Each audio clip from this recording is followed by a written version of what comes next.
boss. I came as soon as I got your message. Sit down, Tom.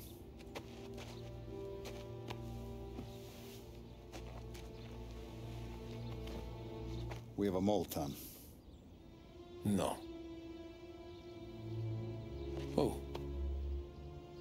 I was up all night driving myself nuts trying to figure it out. I started thinking maybe it's one of our guys. We aren't paying his fair share. Someone with a light wallet.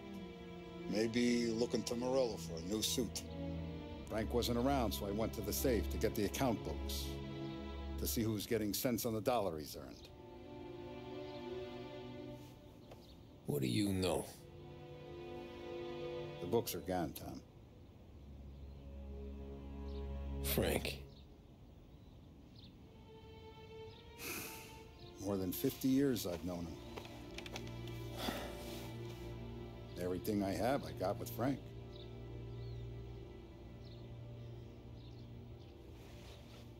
And every buck we've earned, every dime we've paid out, it's all logged in those books. Frank hands those over to the feds, we're finished. Frank respects one person in this whole town, and that's you. This has got to be some kind of misunderstanding. I've been calling him all day. I went by his place. He's gone. His wife and kid are gone. But why? I don't know. I'm sure he has his reasons. Maybe he's still smarting over the dog. But when you tried to drown? Yeah. Same one I shot after he wouldn't let me sink her. I was a stupid kid, Tommy. But grudge or no grudge, we gotta get those books back. Shake down all our stories. See who knows what. When you catch up to Frank, you get those books. And if he doesn't have them on him, you make him tell you where to find them. After that, you do what we gotta do.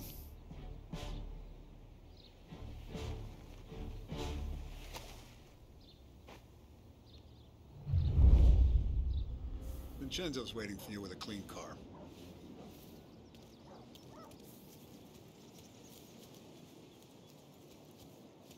Tommy?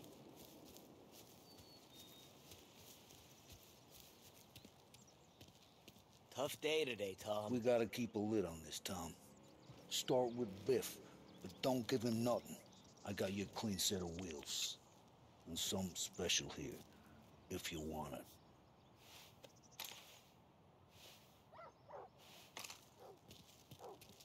When Frank sees a La Parra, he'll know. The old ways work. You gotta get those books back before the feds use them against us.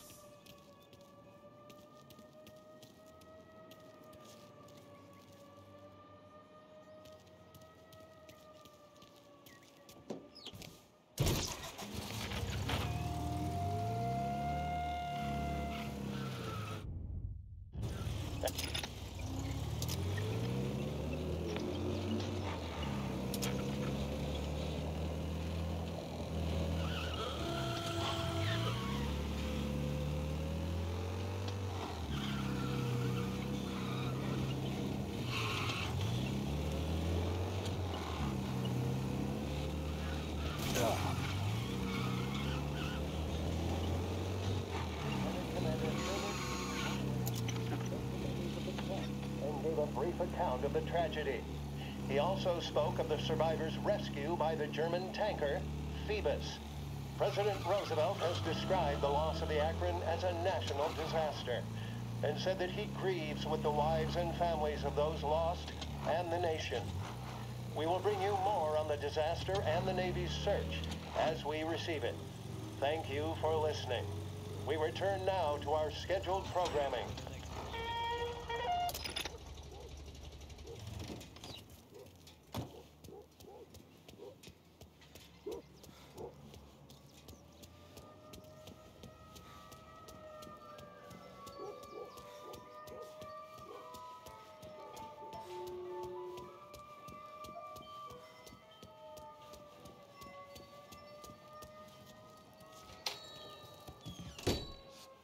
Tommy. What's the rumpus?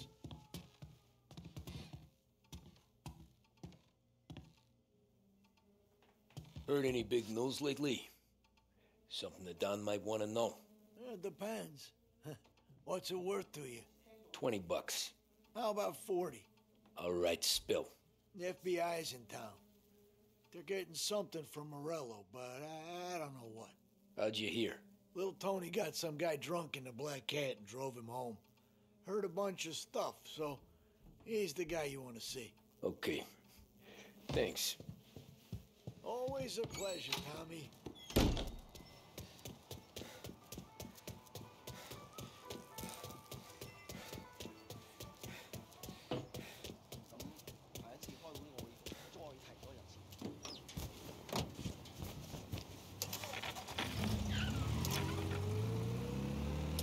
Sports report.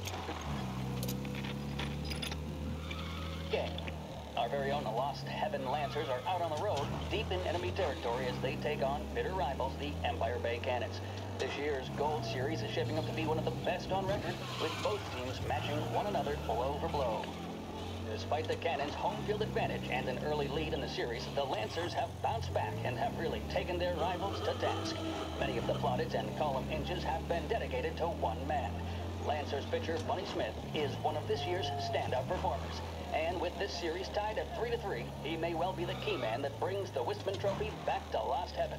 But doing so will be no easy task, as standing in his way is opposition captain Foghorn Jack Seidel. His solo home run at the bottom of the fifth inning of Game 5 turned events in favor of the Empire Bay team. Victory was canceled out by the Lancers in Game 6, and we now have a power kick finale that is sure to have everyone glued to their radios. Can Bunny Smith bring it home for Lost Heaven? Or will the Cannon's towering redhead have the final say? WLH 570 Lost Heaven Radio will carry live coverage of the final game of the Gold Series, and we hope you'll join us in wishing our boys well. And now, back to some of the latest musical numbers.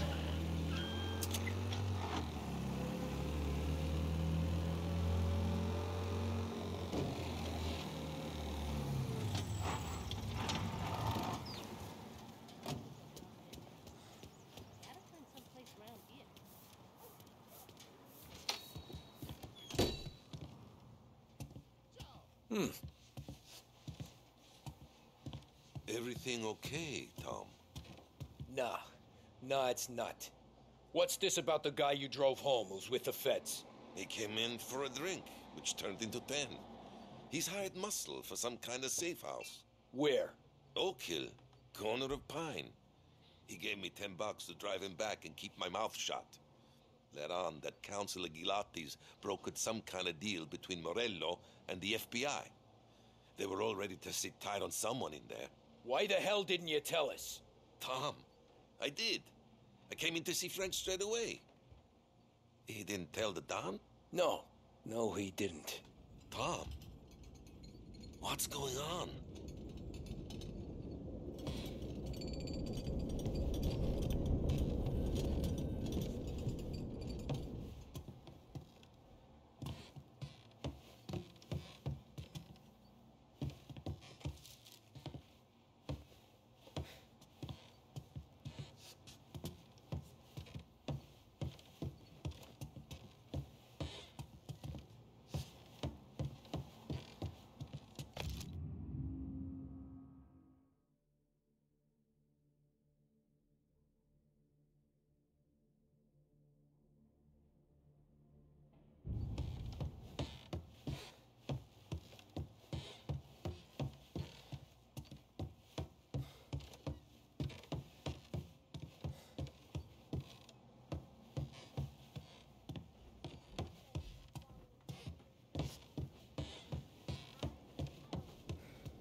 We return now to the coverage of Game 7 of the Gold Series. And by the looks of it, ladies and gentlemen, we'll be underway any minute now. The crowd here in the Armory are restless. You can almost taste the tension as we approach this, the deciding game between these two famous rivals. More than a little bad blood between them, and more than a couple of nasty flare-ups in recent years. Of course, this occasion, more than any other, could prove feisty, what with the drama that closed out the previous game. That, of course, saw the Lancers win to tie the series, and it's not often Empire Bay and Lost Heaven can boast the game's best current hitter and pitcher, respectively. I refer, of course, to Foghorn Seidel, a man mountain with a shock of red hair, and Lancer's star, Bunny Smith. Speaking of Smith, he is jogging, I suppose you'd say, between his teammates, issuing last-minute orders. They seem responsive to whatever he's saying. He commands respect from his team, that is for sure. My goodness, there must be some nerves among some of the younger Lancers. Helms, Graveson, and Nicholson. Smith seemed to have pepped them up. That's good to see. That's what a good captain does. The Cannons lineup is meandering over to the home team dugout. The Lancers are slowly taking up their position, so we can't be too far away from the opening pitch here at the Armory, the home of the Empire Bay Cannons. Stay with us for more.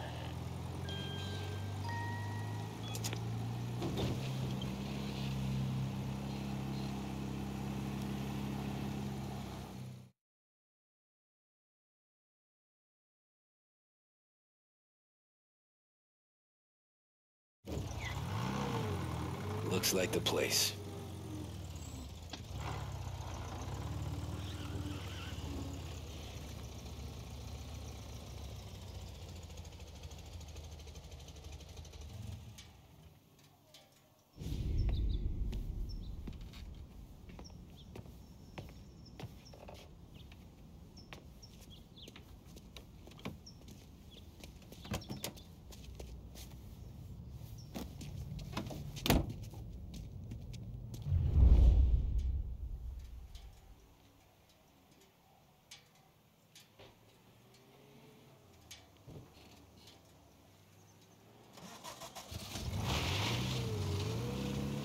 Take me to those account books, Frank. And we return now to coverage what could be the final play of this game and the series between the Lost Heaven Lancers and the Empire Bay Cannons. A quick reminder that this final inning is being brought to you by Swift Cola. When you need a lift, reach for a Swift. It's not only a taste sensation, it's guaranteed to increase focus, drive, and mental clarity. Pick up a bottle of Swift Cola today. And as we are coming to a close, let me thank today's other sponsors, Big Break Cigarettes and Lost Heaven Courier. Both of these teams could be said to be entering golden eras. Each team has a star player at the core with promising youngsters set around them. I refer, of course, to Smith and Seidel. The Cannons have had several such golden periods. The Lancers, it's fair to say, have not. I can see Lancers manager Frankie Hodge prowling in front of the dugout, gesticulating. He seems animated, to say the least. Looks like he's putting one of the officials in his place or something or other. With the noise of the crowd, it is quite hard to say for sure. Whatever's going on down there, you can feel the sense of occasion, and you just know that whatever happens, the crowd will be the first to tell you what has happened. The Lancers are now within minutes of snatching the Gold Series, which at one stage had appeared doomed, but they equally teeter on the edge of defeat. It all comes down to the final play. Nobody is warming up in the bullpen. Nobody down there is considering the possibility of extra innings. Gotta be some kind of meat Bunny happening. Smith then, standing on the mound, a look of steely determination on his face. He's betraying no emotion, doesn't look nervous or tired after his exertions this series, nor does he appear to be carrying the weight of expectation. He's having a word with the umpire about something or other. What a strapping fellow. 6'2", 195 pounds. If the Lancers are to win here today, he's going to write himself into the record books. And boy, oh boy, what that would mean to the people of Lost Heaven after such a long time without glory on the diamond. All right, they've sorted out whatever was going on. Here we go then. In for the Cannons, it's Paddy Doherty. Smith is pitching the game of his life, but Doherty's a big man. If he can catch one, it could run, and with bases loaded, the Cannons would have it. Here we go. Doherty facing down Smith. Fastball and strike. The big man thought he had it. Some speed on that ball, my goodness. It's fair to say Doherty looks a little spooked. Shit. He was convinced They he taking had you to it. the airport, Body language Frank? tells the tale. Smith remains cool under pressure, not a flicker of emotion on his face. He winds up. And that's two. There was zip on that one. Good Lord. Seidel is barking something at Doherty, but we have no chance of hearing it as the noise of the crowd reaches fever pitch. Doherty's gesturing, and that's only making Seidel more irate. This is it, folks. Another strike, and the Lancers win. If Doherty can get behind it, surely the Cannons will get all their men home and snatch victory. A swing and a miss, and that's the winners! Lancers win! Lancers win! And Smith finally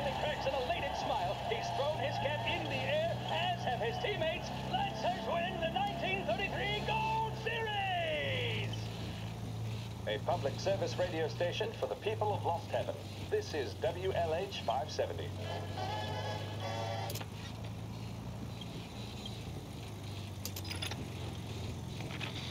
Because only Trago makes engines perform at their maximum while guarding against wear and tear. For optimal performance, Trago lets you go, go, go.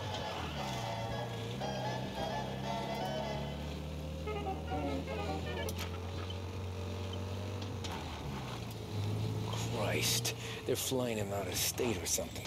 Fuck, this ain't good.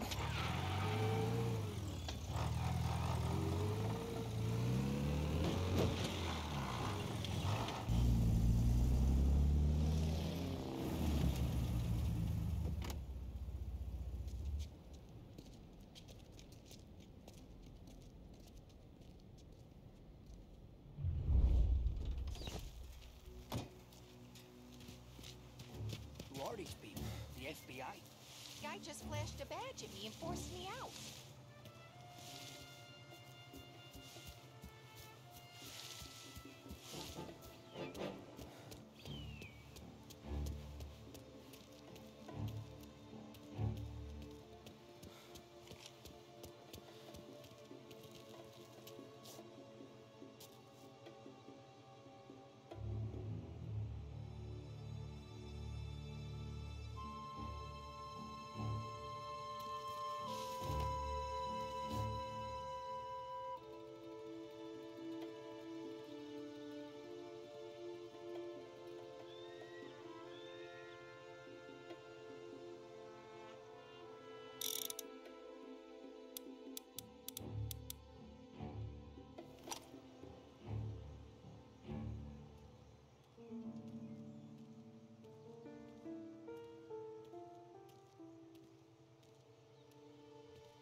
We're all clear. Chief said we should go steady on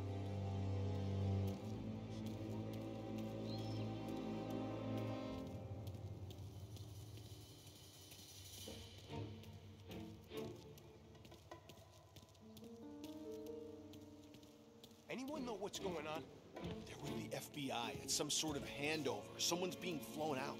Oh, they're handing him over to who? Those men with the plane looked like gangsters. How long till they're done? I'm due to fly. As soon as they fly their prisoner out, I guess. I don't know, a lot of these men don't look like cops.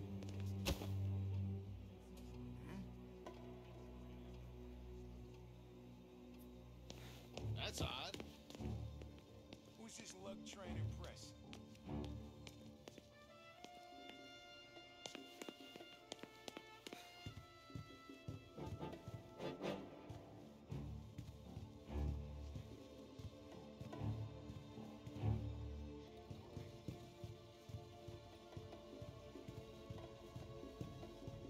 kept the lid on this so far. Let's get it done quietly and go home.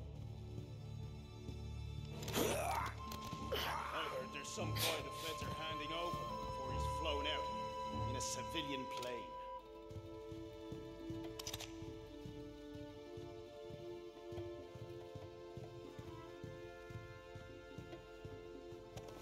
Morello can show his face. For a rat like you, nah. Get in the car.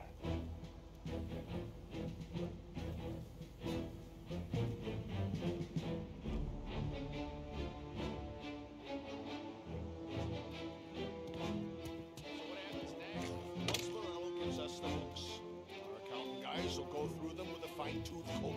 Yeah, but won't Sally Harry's guys fly the coop before we're done? No, that's why we round them up. Pin charges on them we know won't stick, but keeps them in their cells long enough for the scales.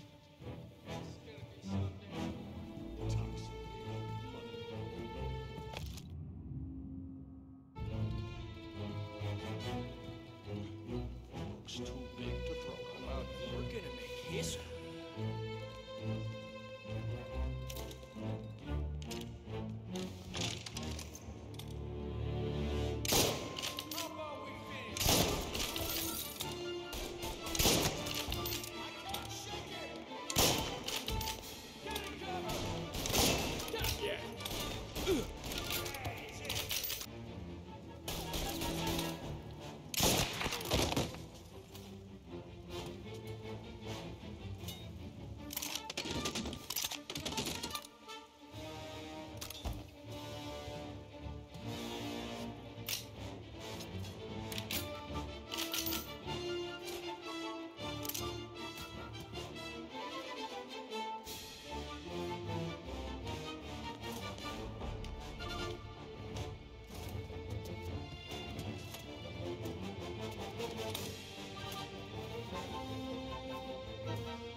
Tom.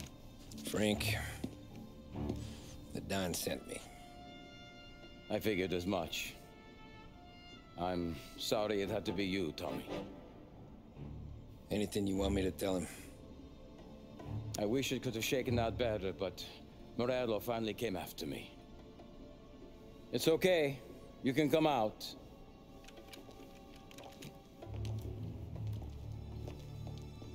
Morello offered me a simple trade. The Don's account books for our lives and tickets out of this town. You hand the books over yet? I'm not so stupid, Tom. They're safe. Morello was waiting for this.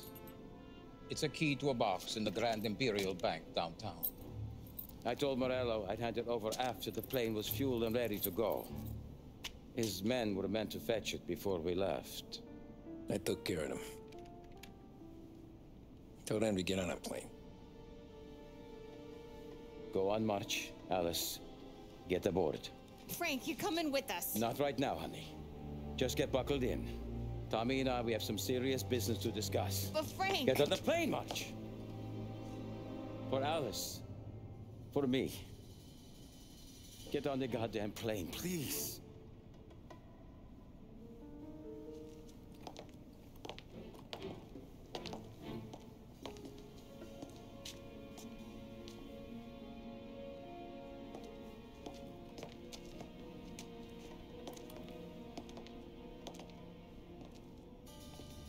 You been paid yet? Yeah.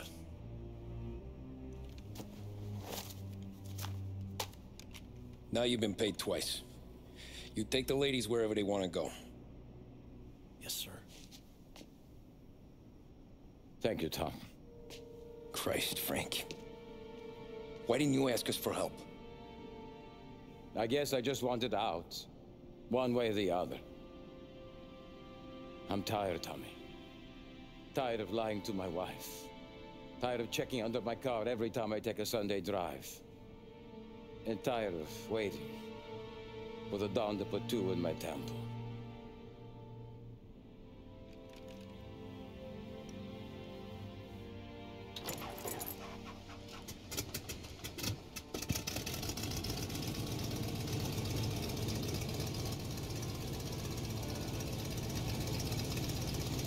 God damn you, Frank.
Good afternoon, sir. Where's the safety deposit boxes? With my colleague downstairs, sir. Thanks.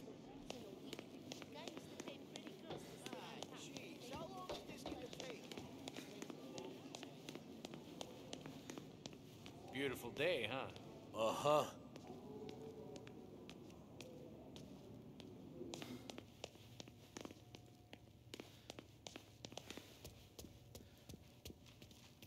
Keeping out of trouble, I hope. I need to access the deposit boxes for Frank Coletti. Ah, yes, Mr. Angelo? Yeah. Mr. Coletti said it might be you who came, and to provide access. Please, follow me.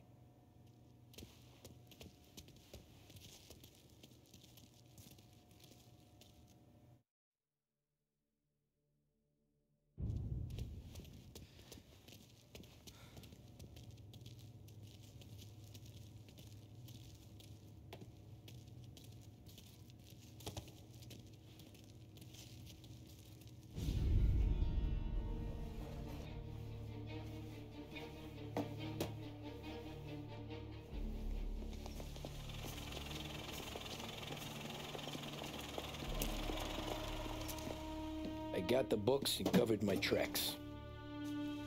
Salieri never asked any questions. In fact, apart from the funeral, I never heard him talk about Frank again.